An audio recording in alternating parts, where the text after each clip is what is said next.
Some people don't think we evolved in the first place. Some people think that God made us all at once in one fell swoop and by himself. I think if he'd had a wife or a mate, there'd have been questions when he was working, wouldn't they? He'd be like, what are you doing? Creating man. Oh, what's it got? What do you mean, what's it got? Has it got like claws and fangs and shit? No, not really, no. Oh, has it got poison?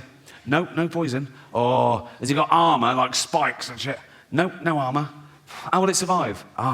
It's got the best brain in the animal kingdom. It'll work stuff out. It'll create weaponry to take down beasts 100 times mightier than itself. It'll wear their carcass through the Ice Age. It'll go through famine. It'll go through world wars. It'll eventually start getting scared of words. But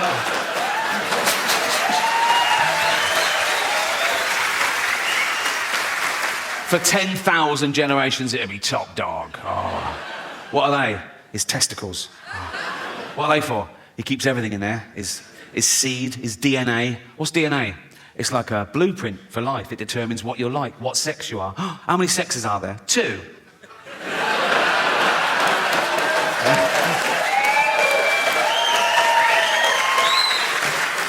Also, that's where he keeps his testosterone, so he's fucking well hard. Right? And if you take a finger and flick a testicle, he's fucked. He's absolutely fucked. He's thrown up, he's on the floor, he's out of the game, absolutely kippered. Why are you putting him on the outside? For a laugh, just for a laugh. Artificial intelligence, the latest existential threat to humanity, the rise of the robots, so intelligent, they can teach themselves, they can teach each other, they can build each other, you know? Soon they know everything there is to know, and they hate us. Why wouldn't they, right? And they'll be so realistic, they'll walk amongst us, they'll go to work, right? You know when they're getting really human? When they start calling in sick. Mondays. I mean, they've learned all the tricks. They go, oh, I'm not coming in today. Why not? Oh, I'm fed up. What's the matter with you? They sort of scan social media. ADHD. Self-diagnosed. They'll be in HR all the time, won't they? Be like, Ryan in accounts is robophobic. What would he say? Call me a whiny plastic cunt. I think we should be allowed to insult robots when it's happening, you know, because we've made them to make our life easier, and that would get things off our chest, because it's bad enough, isn't it, with real people, you're getting in trouble, saying the wrong thing, people taking things the wrong way now, like, oh my God, oh, I made fat Linda cry today. Oh, what happened? I just shouted out to her, then I remembered we only call her that behind her back. I'm sure people didn't used to get offended all the time when I was little. I might be remembering it wrong, but not grown-ups, not your parents, not your grandparents. They grew up dodging bombs and their firstborn having polio and the menfolk dying at 50 of lung disease. They could take a fucking joke, right? It was all about the wind-up. I used to wind up my mum all the time. This is a true story. When I went off to university, after about a week, I phoned home. My mum answered. She went, oh? I went, it's Ricky. She went, you all right? I went, not really. I'm in hospital. I think I'm blind. She went, what? I went, no, I'm only joking. Right? She went, you silly bugger. She went, I could have had a heart attack. Right? And she's right. She could have had a heart attack. And I knew that. That's how committed I am to having a laugh. You're welcome. You're welcome.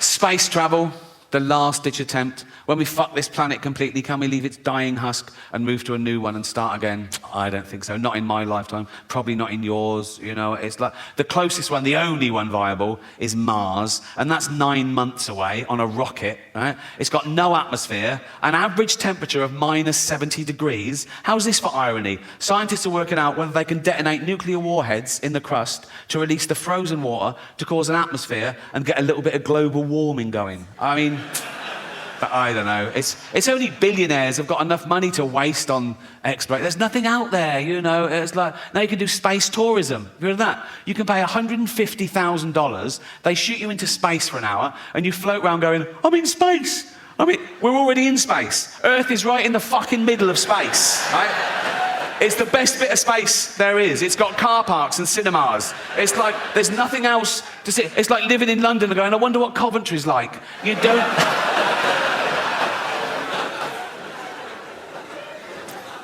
But I'm optimistic. I am. I think people care about the planet deep down. I think it's just that most people on the planet don't realise that most people on the planet are destroying the planet. Most people don't realise that in my lifetime, we've wiped out 70% of all animal populations. And what's left en masse on the earth of animals is 36% human, 60% farm animals just to feed humans, and 4% wild now. People don't realise that we have to tear down entire rainforests, the lungs of the earth, just to grow grain, to feed these cows, to feed us. We steal grain from third world countries because they want hard currency. They can't even feed their own people. We take their grain, feed our cattle. Meat eaters. If you eat meat every day, if you gave up one day a week, we'd feed another 100 million people. But I think people care. It's out of sight, out of mind. Think of the animal that most people know, their dog. They love their dog. They wouldn't let anyone hurt their dog. And a dog is a cow, is a sheep, is a deer. People love their dog so much, they won't even watch a fictional thing where a dog gets hurt. And I get that. There's a website.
It's a real website.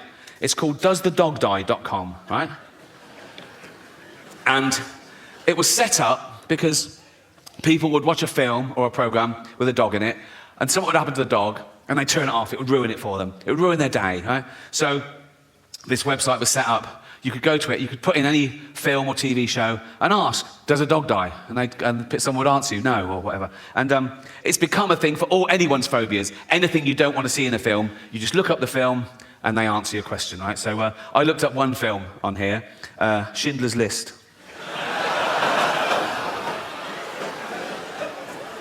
Absolutely real. Schindler's List, doesthedogdie.com. Right? First question, does a dog die? No. Does a cat die? No. Are any animals abused? Someone answers, there is a chicken that's handled roughly, but otherwise unharmed. Now, I love animals more than anyone I know, but if I was Jewish, I'd be slightly offended by this avenue of questioning. Imagine that in real life. Imagine someone says, oh, yeah, my grandparents were murdered by the Nazis. You go, oh, what happened? Oh, they were dragged from their house and sent to the gas chamber. Oh, was a chicken hurt? What? But as I say, it's become, you can ask any question about anything. Someone says, is there child abuse? Is teeth damaged? Is there a hanging? Does someone struggle to breathe? Yeah. Well, yeah, yes. Someone says, does someone fall downstairs? Who's scared of slapstick? It's like... Anyway, so this website was founded in 2010, so it's run about 13 years, right? And the later questions start reflecting the times we live in now, and they get more and more fragile and narcissistic. These questions were asked this year. Check it out, Schindler's List, right? Someone says, are there any fat jokes?